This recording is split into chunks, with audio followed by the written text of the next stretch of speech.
President of Open Primaries. This is the latest virtual discussion group that we're sponsoring. Very pleased today to have three legal experts with us for a discussion about the rights of independent voters. With me today are Michael Hardy, who is the Executive Vice President and General Counsel of the National Action Network. Say hello, Michael. Hi, good afternoon, everyone. Great to see everyone. All right. We're also joined by Harry Kresky, who is the General Counsel of independentvoting.org. Hello, Harry. Hey, nice to see everybody unmasked for a change. Yes. And finally, Jeremy Gruber, who is my colleague and Senior Vice President at Open Primaries. Hi, Jeremy. Hi, good afternoon, everybody. So the three of them, Jeremy, Michael, and Harry, are the co-authors of a really brilliant law review article entitled "Let All Voters Vote: Independence and the Expansion of Voting Rights in the United States." It was published last fall in the Turo Law Review.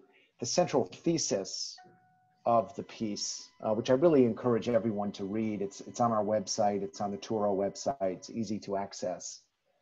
The central thesis is that the recognition of the rights of independent voters is a new frontier in the voting rights and civil rights struggles.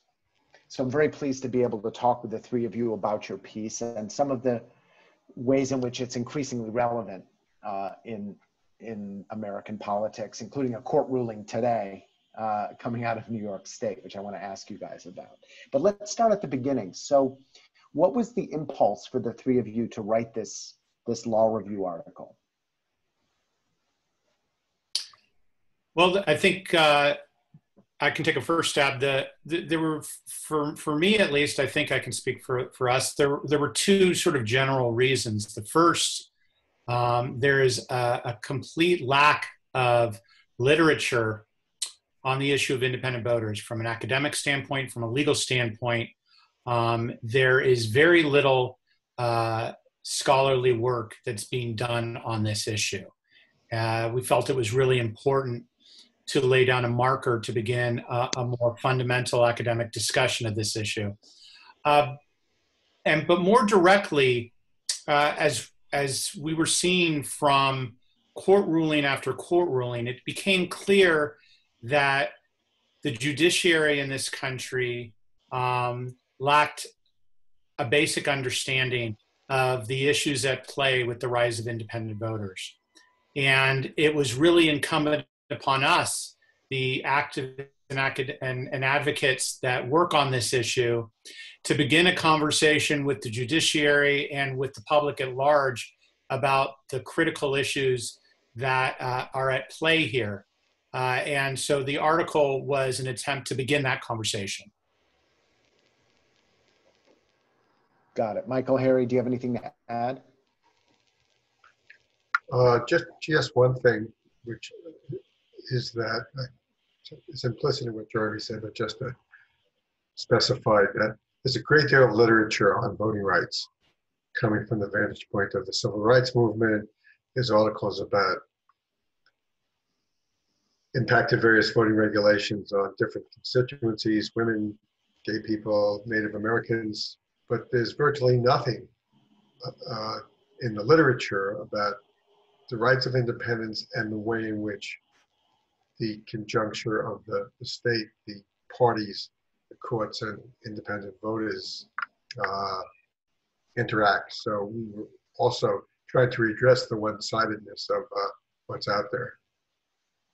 So let me play devil's advocate for a moment. So what do you say to critics who make the argument that in some ways your claim that the voting rights of independence is kind of the next logical frontier in terms of expanding voting rights in this country, a struggle which goes back more than 200 years? What the critics who say, well, you can't compare independent voters to African Americans or women These are classes of people that were systematically excluded on the basis of who they are.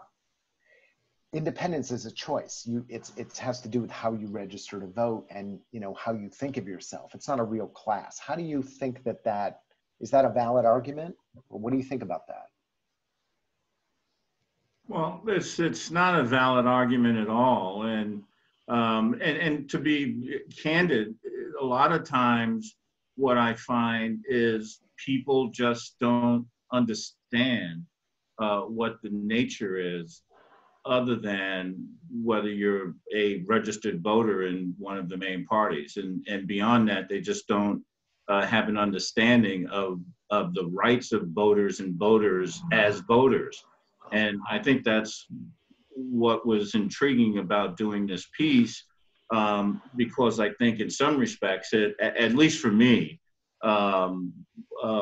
it was an opportunity to as an article, to take a look at the structural history of voter suppression and voter denial, and how the march of time, if you will, has brought us to a crossroads in modern democracy and protecting the health of democracy, which at the base of that are voters. And I think when you begin to speak to the critics who in some cases do raise that question, I think it begins to open them up, and at least that's been my experience. Just a couple of quick things in addition to what Michael said. One of the areas of law that I think helps us is the reapportionment cases, which said, the congressional districts have to be drawn so that voters who live in the country in rural areas don't have an advantage in terms of how much clout each vote has over voters that live in the city. Now, the court could just as well have said, well, the voters who live in the city, they can move to the country. They're living where they live by choice. Yeah. So that's a counterexample to the conventional wisdom. And second of all, given the dominant role that primaries play in choosing not just the candidates, but in many cases, the only candidate in one-party states, can you condition the right for meaningful participation on joining a party? Can you condition it on religion? What kind of conditions can you set? And I would also just take a step back and say that, John, your question is exactly what we hope our paper will continue to elicit from people, because the open primaries issue, for the most part, has largely sat in the realm of good government reform, and for a lot of really important reasons, because of the way it helps change political culture, creates a better dynamic between elected leaders and the voters. But it's largely been absent from the conversation about voting rights in this country. So the very fact that you would ask the question, how is this different or similar to voting rights for other groups, is exactly the conversation that this paper is supposed to start beginning. Taking the conversation out of the good government discussion about what would this reform affect upon the culture of the state, and squarely into the long history of voting rights struggle and the struggle for equal voting rights in this country. That's the conversation where that needs to happen. And that's the conversation we're hoping to get even deeper into with this paper. Got it. That makes a lot of sense. One of the, if you'll indulge me for a minute, one of the things in the piece that I kept coming back to, and me, is that you make a statement that competition, political competition in the United States is at a 40-year low. And which I think probably most people are surprised by, given how the Democrats and Republicans are so engaged in endless warfare on cable news and in Congress. I think there's people believe that means they must be competing fiercely for congressional seats all over the country, but actually it's the opposite. It's gone down, and they only compete over, you know, a small number of seats, and they basically let each other run these other seats. But my question is this: do you think there's a relationship between the rise of independent voters, the continued discrimination against independent voters, and exclusion of independent voters from full participation, and this lack of competition? And I'm not trying to fit things together that don't go together, but how do you think about that? Is there a relationship between those things? Well, you know, one thing is not, may not be exactly what you're getting at, but one thing it makes me think of is, you know, there's been a number of cases recently, one from Wisconsin, and Pennsylvania, and a couple of other states, about partisan gerrymandering. And those cases are premised on balancing and ensuring meaningful competition between Democrats and Republicans. But 40% or more of the voting population self-identifies as independents, and depending on the state, 25 to 30% are independent on the basis of registration. So maybe a way of addressing the competition issue is elections can't really be competitive if all the competitors or all the people who should be in the arena aren't allowed in. So that's another somewhat different take on the competitiveness issue. So competition between Democrats and Republicans is not enough, and actually the gerrymandering, even if you redress the balance of power between the two major parties, independents remain disadvantaged, and in some ways redressing the balance of power in that way further negates the voting power and the capacity of independents, both candidates and voters, to compete. Yeah, I agree with what Harry is saying, and again, I think that's one of the areas that the piece really gets at. And in some respects, that's what I meant by looking at that the piece looks at the structural history of voter suppression. And so what that means is, at the end of the day, the structure of that competition keeps changing. And so if you go back, whatever, 40, 50 years ago, as we talk about in the piece, during the white primary cases in Texas, in some respects, that was all about, the post-revolutionary America, where only white male landowners could vote. Right. And ever since then, it's been a structural challenge to the ability of the individual voter and the one person, one vote rule to get more and more voters into the process. And the more voters you get into the process, the more competitive an election can be. And so we've gotten to a point structurally where the structure no longer allows for competition, because, as Harry was saying, there is a bipartisan agreement in some respects with regard to gerrymandering, and gerrymandering is all about suppressing not just the voters, because in most cases, like we had in New York recently, if there is no primary, there is no vote for voters to go vote for. And so I think part of what the piece argues is that we have to take a new look structurally at where we're at in terms of the two major parties, and what is the relationship of that current structure of the two parties to the mass of voters in the United States. You know, if you look at the issue of competition through the lens of the scale of change in party affiliation that's going on in this country, you can see a complete disconnect between the recent jurisprudence and the way the courts have related to independent voters and the absolute scale of the change that's happening on a daily basis. Independent voters, as far as, quite frankly, as far as the courts have been concerned, have been a relatively small part of the population. They've never regarded independence as a significant and growing part of the population that they're easily dismissed.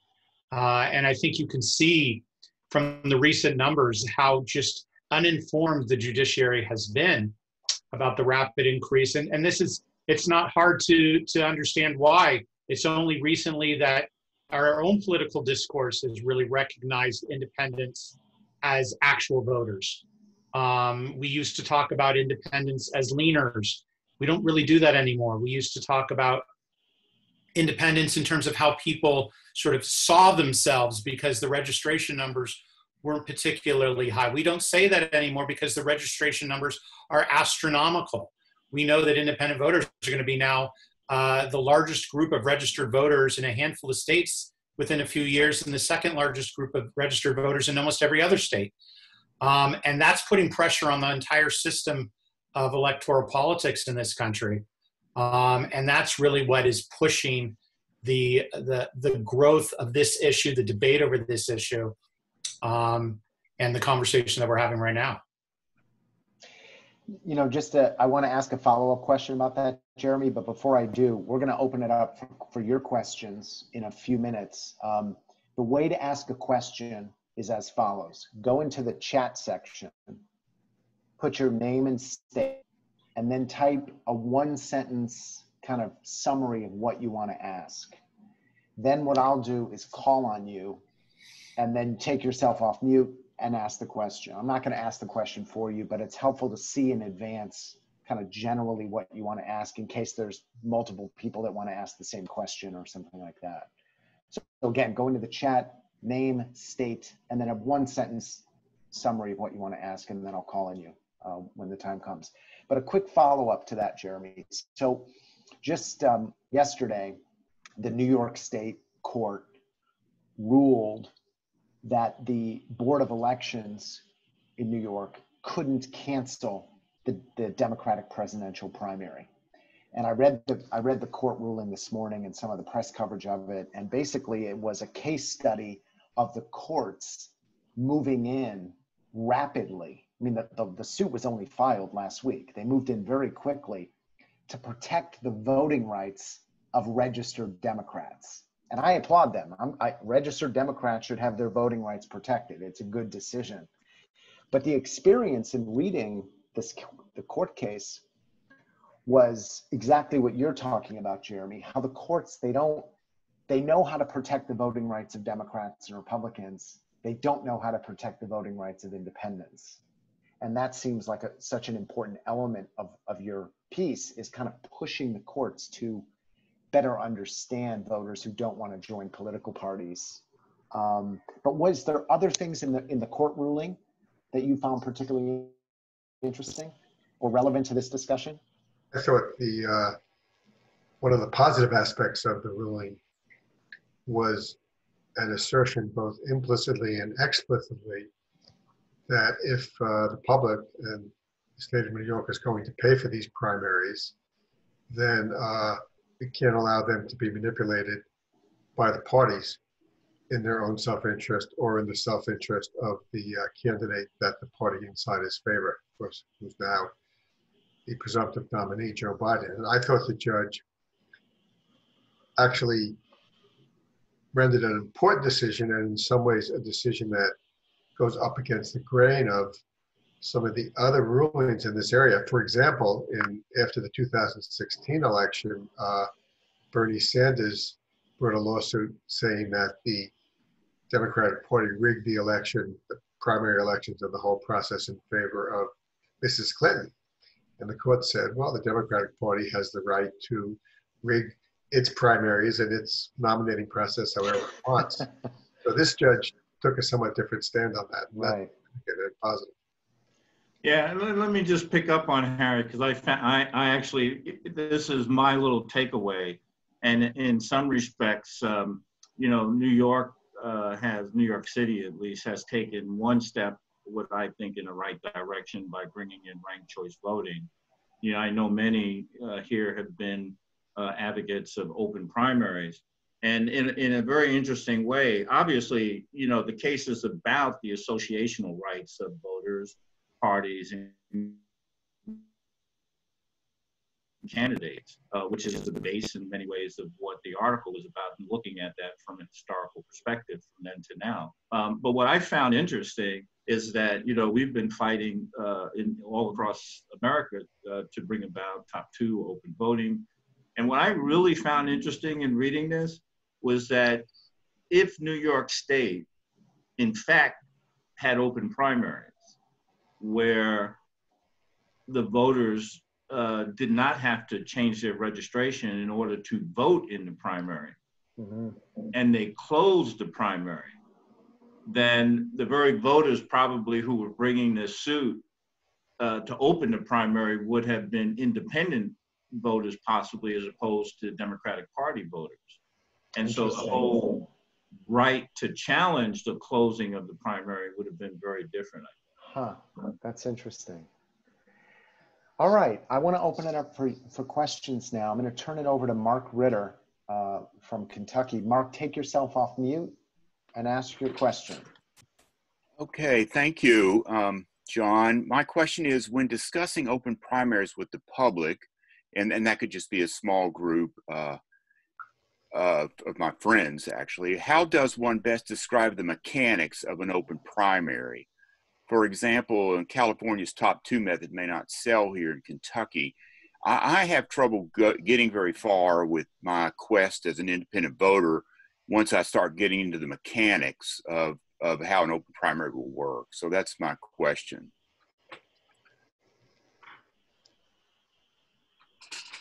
Well, Harry, I will nominate you to take the first shot at that. Okay. Well, there's different kinds of open primaries. This might make it harder rather than easier to answer for you to answer that question.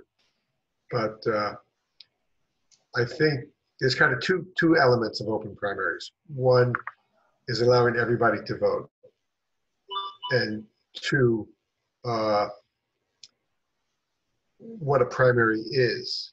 So, because an open primary could be partisan primaries in which either independents are allowed to choose which of the party primaries they want to vote in, or in which people could cross over and vote in the primary of another party. So that's one form of open primary. The more radical or the more fundamental,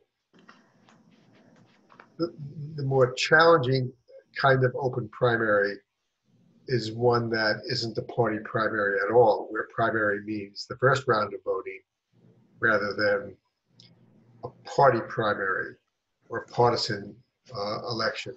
And that's what they have in California, Washington State, some form in Louisiana, and I think what many of us are pushing for. And that answers the question that independents ask is, well, why should the government, why should our taxpayer dollars pay for party primaries, particularly when we're not allowed to vote? But even if we are allowed to vote, why should we fund the nominating process of parties that we don't adhere to? So those are the two. I hope this is helpful in terms of making some basic distinctions, and taking the issue of a primary not being a partisan affair has opened the door to further democratizing them and actually overcome some of the arguments that the parties raised initially against open primaries, and which have some merit, which is, it's our primary, there are candidates, so why can't we decide who can vote for them? And interestingly, Clarence Thomas wrote the decision that upheld the first top 2 primary, and the point that he made, which made all the difference in the world, was that this is not a party nominating process. This is a process by which we're picking the 2 candidates who will appear on the ballot in the general election. So hopefully that sheds some light on this. You know, I would suggest actually starting that conversation by giving a description of what a current closed system like they have in Kentucky actually looks like. Because from the experience of the voter, the primary is virtually identical to the general election. You go into the same public building, you're greeted by the same publicly funded poll workers, you're voting on the same machines, and the entire thing is paid for and administered by the Secretary of State. Your experience as a voter in the primary and the general election is very, very similar. The difference is really who is the gatekeeper. And if you're talking to somebody about what an open primary is, the really question about open primaries, who is the gatekeeper of who gets to vote in that election? Now, there are various forms of open primaries. There's various forms of solutions through open primaries, but at its basic, the question of open primaries is who gets to be the gatekeeper of the election? Is it the people or are it private political parties? In the case of a primary where your experience as a voter is entirely public, we argue that the gatekeeper should be the public itself and not the private political parties, that everybody should be able to vote as a fundamental baseline for what a primary election is. I think if you can find agreement there, you can form the basis for a more detailed conversation about different forms of open primaries. Yeah, Mark, I would just chime in a way. And if someone came to me, as you said, and said, well, what is an open primary? I would say, well, let's see if we agree on something. Do you agree with me that the right of every American to vote is one of the most fundamental rights in America? I would presume the person would say yes. And I would say, well, open primaries is about, as the title of our article, which is let all voters vote. That's what an open primary is let all voters vote, because the only way to vote is to vote in one of the two major party primaries.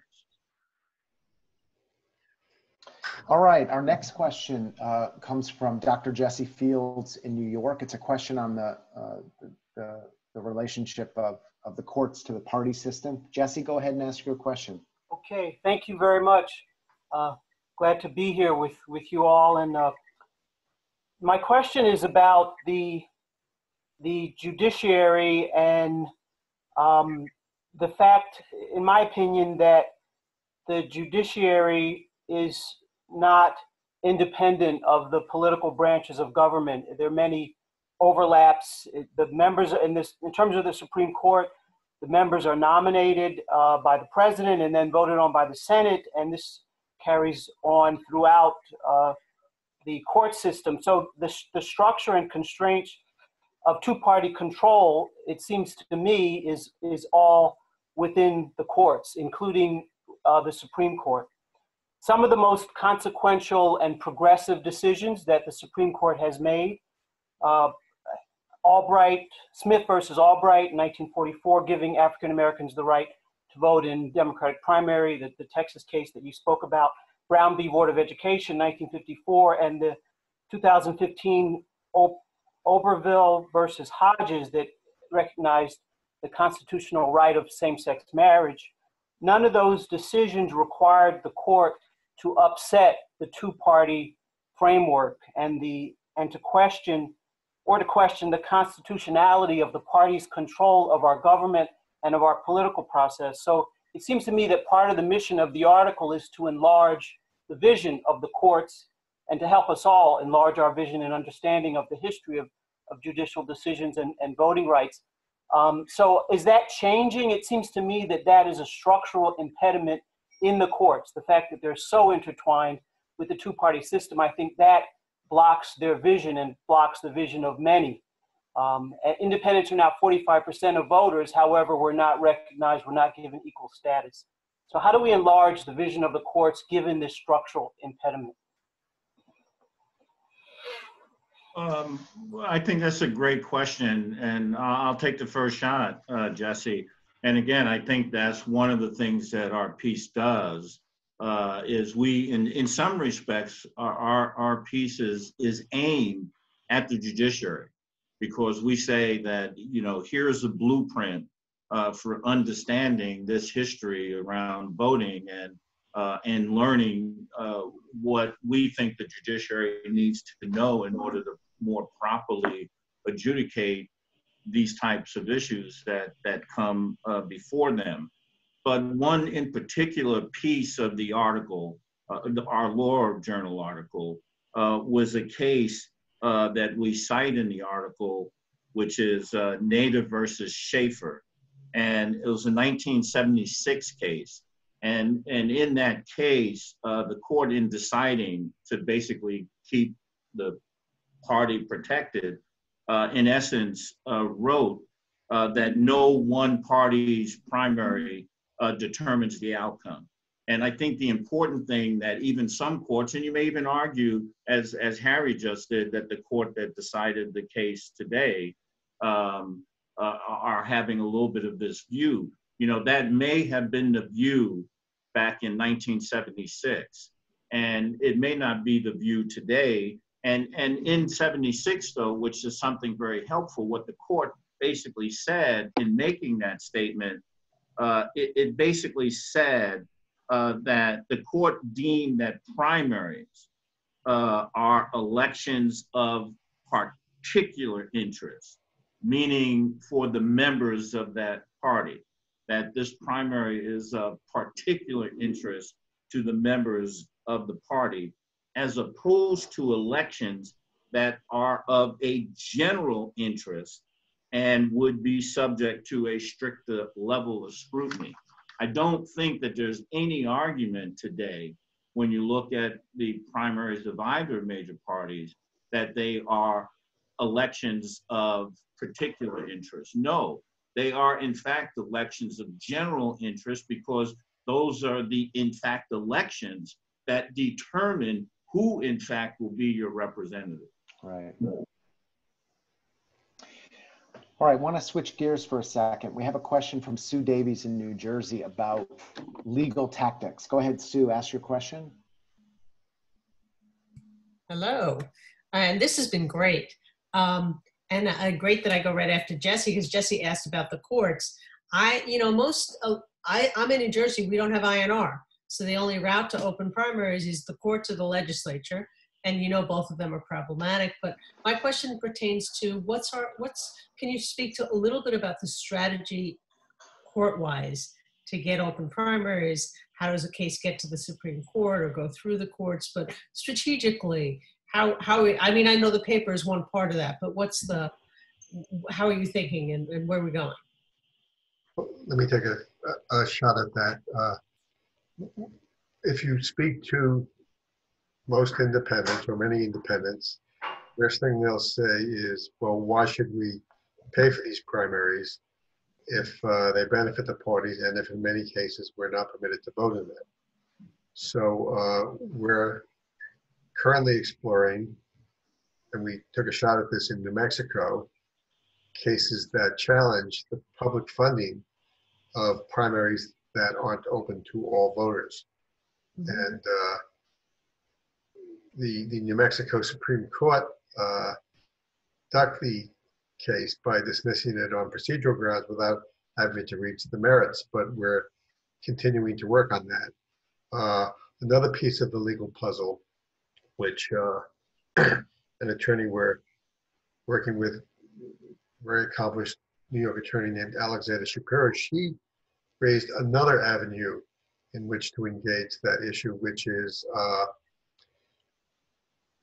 hope this doesn't get too technical, which it has to do with compelled speech. And there was a case a few years ago in Illinois where a municipal employee named Janice challenged the dues check off and said, well, some of that money's going to the union's activity fund, which doesn't simply engage in activities that further my interest as an employee, but does other things that I'm not particularly interested in, I don't support. So why should some portion of my salary, because the dues checkoff does take money from what would otherwise go to the employee, go to support these activities that I don't support.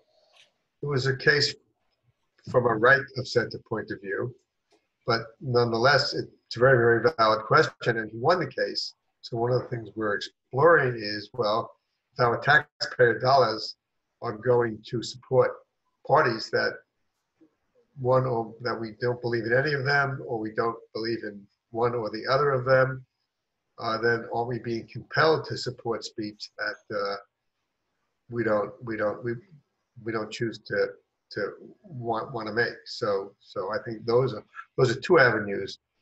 If I could just go back a moment to Jesse's question, which is also relevant to this question.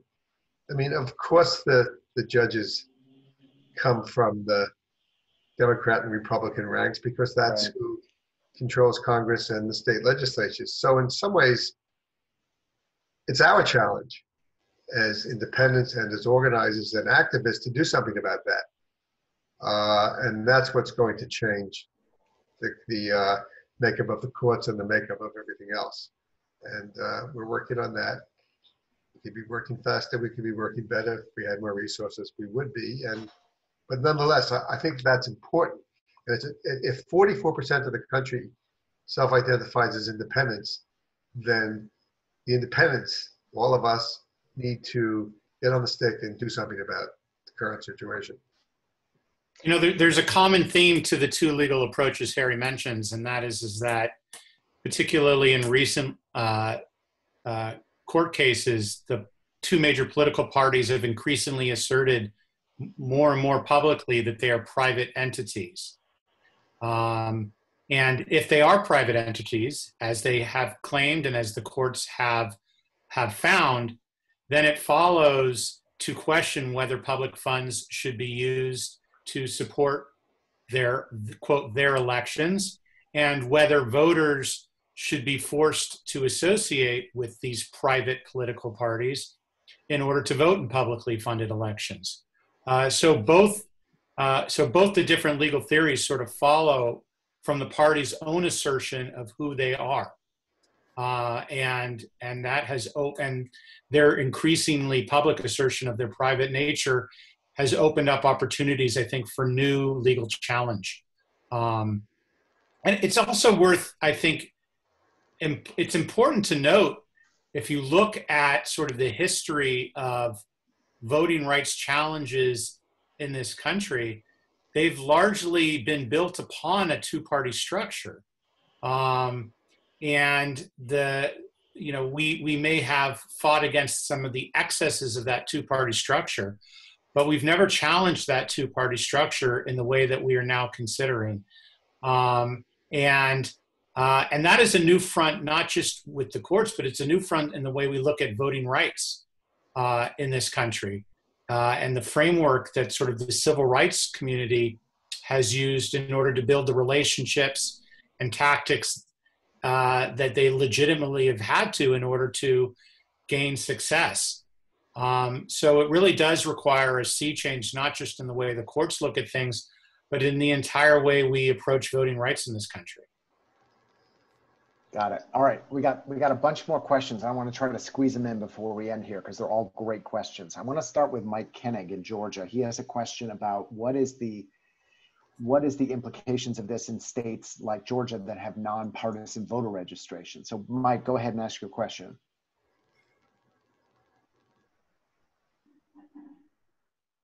Thanks, John. Sorry. Yeah, it took me a minute to get unmuted.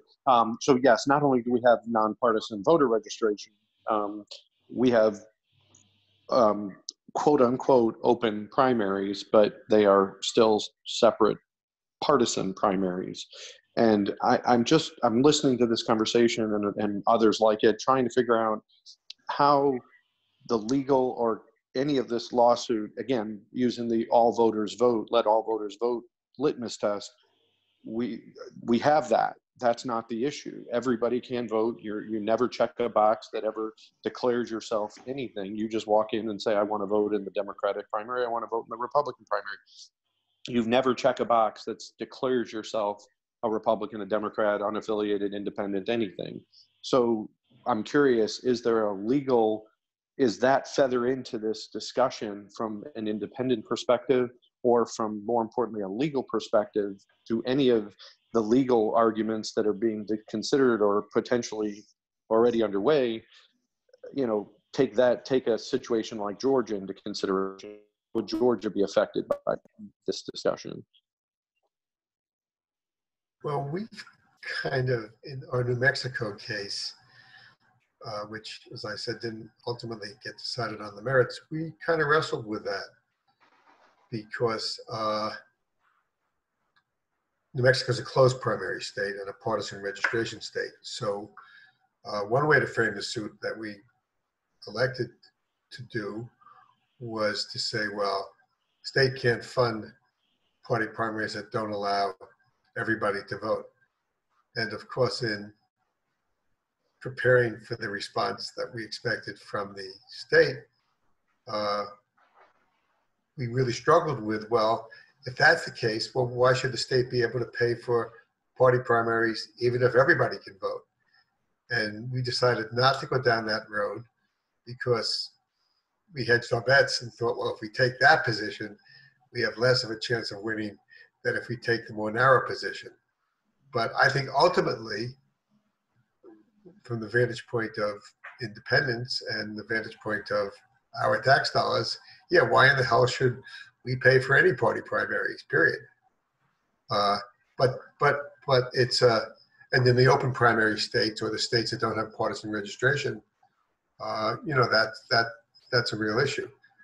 So it's both a tactical, well, whatever, I've said enough. That's one way of thinking about it. Yeah, well, it is a real issue, but I guess I would say I wish I was maybe living and voting in Georgia, because it would give me the right of choice that most of us are striving for. And in some respects, we may need to take a closer look at the Georgia state electoral setup to try to use that in cases that Harry and Jeremy were just speaking about, when we're going into New Mexico or places like this, to challenge it. Because, you know, what you're describing, Mike, is on some level is at least the first step, if not the second or third step, of where we're trying to get to. Yeah. Right.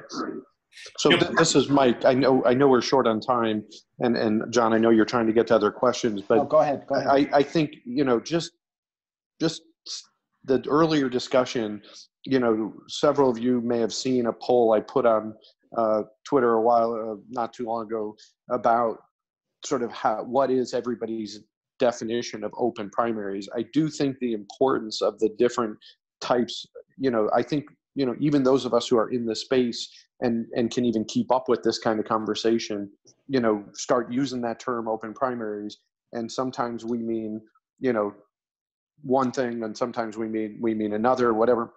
And John, I think the importance of distinguishing and putting clearer labels on the different types of quote unquote open primaries, you know, is extremely important, because I used to think, oh, it was one of the times I was very proud, like you just said, to be in Georgia. I was like, oh, we have nonpartisan registration and open primaries. But that was before I learned about, you know, true open primaries, that, you know, the nonpartisan single combined primary, whether it's top 2, top 4, top 5, you know, and I just think, you know, like we're watching happen in Florida right now, where they're going all the way from a closed primary to what we hope will be a nonpartisan single primary, right? But I just think keeping those discussions straight in this space needs the guidance, our guidance. So John, thanks for letting me have that. Oh, sure. No, it's important. Yeah, it's very important and very helpful. Thank you for that, Mike. Just if I could add one thing yeah. on that, well, two things really. One, I mean, the use of the term open primaries has propagandistic value, and that's one of the reasons why we use it, even though these distinctions exist and are important. And in some cases, the courts have objected to our using that word, which means that it's a good thing to do. The second thing is, and this is hard for people like me and Michael and Jeremy to a lesser extent, since he grew up in California. But for us Northeasterners, it's embarrassing to admit that the most backward part of the country relative to democracy is Pennsylvania, New York, etc. So we have work to do. Yes, that's true. All right, I want to ask Tiani Coleman and Nancy Hanks to each ask their question, and then the panelists to answer them together. So Tiani, let's throw it to you, a question about the response from the political science community, and then we'll go to Nancy with a question about the ease of ignoring independence. Go ahead, Tiani. Okay, so my question is just, you know, as Jeremy was saying before, we haven't really challenged our two-party system, and I feel like your article so well articulates all of the issues that present a very strong challenge to that so that it can adequately be challenged. And so I'm just wondering what the response has been. If you've seen some con law professors that maybe went, whoa, you've really got a point there, and start advocating, or a political science professor or someone else like that in the community who maybe had never really thought about it that way and is now starting to see that this is a real issue. All right, Nancy, part two of the question. Yes, and this is such a rich discussion, and I was wondering, how do you account for it? Not that we need an accounting, but how do we account for the shift from independence? There wasn't even a word independent voter 10 years ago. What happened? How do we see that? Well, I can take the second question first.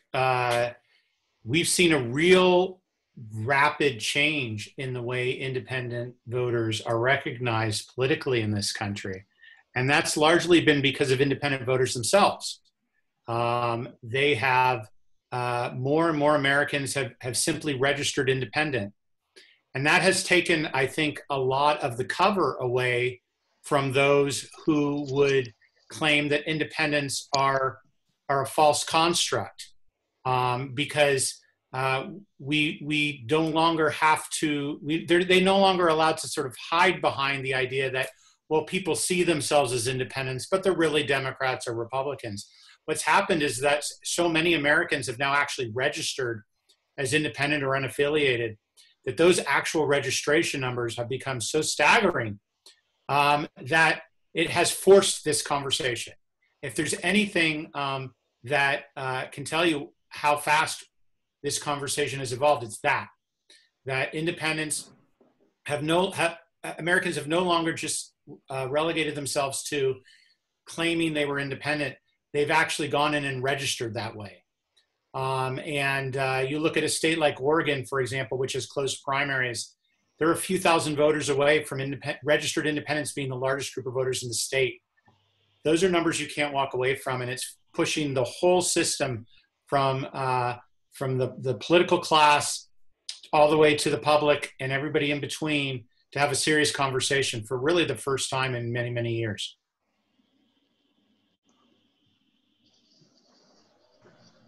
And well, I think to the second, the first part of the question from Tiani, and I can't remember if it was Harry or Jeremy, if somebody recently mentioned to me that our article was quoted somewhere, or somebody referred to it in a speech or something.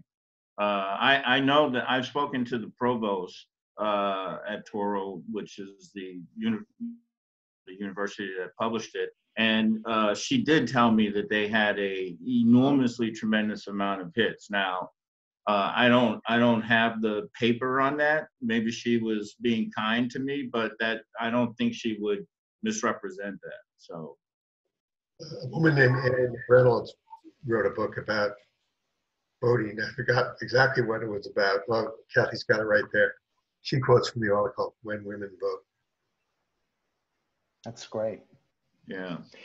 All right, lightning round question, and then we're going to stop. Do you guys think that it would be better if all 50 states had nonpartisan registration, that if the government got out of the business of registering voters into parties? Yes. Yes.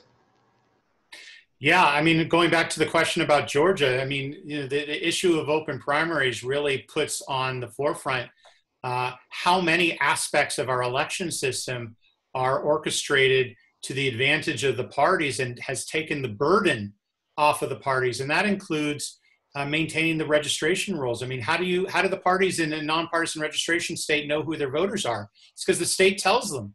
And that's how that's the system the legislature has created. So there's a lot of different ways that a nonpartisan system would minimize those harms. It's right. For Democratic and Republican committees and staff in the Congress of the United States. I mean, yeah, I would just circle back only because Jeremy added on beyond the lightning part. But I would go back to Mike and say, you know, the value of the system in Georgia is both in the primary and then in the general election. You saw how competitive the gubernatorial race was with Stacey Abrams. That would not have happened in a closed primary system. Right. All right. Well, this has been a great conversation. We could go on for another hour, but our time is up. I have two requests. First of all, every one of you will be getting a follow-up email with a link to this law review article. I want to really seriously encourage all of you to think through one or two or three people that are lawyers, are scholars, are activists that would benefit from reading this piece. It's a very accessible, I'm not a lawyer, I don't read law reviews. This is very accessible. It's written in ordinary English, and while being incredibly well researched, it's still very accessible. So I really want to encourage people to get this paper out into the right hands all across the country. Secondly, a week from today, we're doing another virtual Zoom call. We're going to be talking with two California scholars, Charles Munger Jr. from Stanford, Christian Gross from USC, two of the top intellectuals studying the impact of top two open primaries in California. They've written the definitive pieces about that, and I'm really excited to bring them on together to talk about their research. The next week's Zoom is co-sponsored with the USC Schwarzenegger Center. You'll all be getting an email about that. Again, want to encourage you to participate and invite friends and colleagues to participate as well. Any final words, Harry, Michael, and Jeremy, before we sign off? I just will say thank you, and it's been a pleasure to participate and see everyone. It's really nice. Thank you. I would just say, if you look at the history of voting rights in this country, it's been a long history, and the rise of independent voters has been a very short part of that. I'm very optimistic that we'll see some real inroads in the years to come.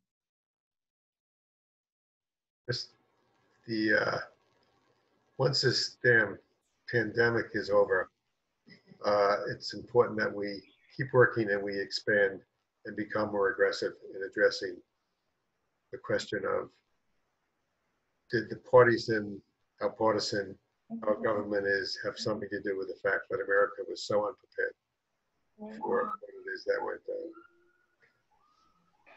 Well, that's a whole nother call, Harry. I would love to produce that, because that's a serious discussion. All right, those are great words to end on. Thank you, everybody, for joining us. And we'll see you soon. Have a good one. Thank you.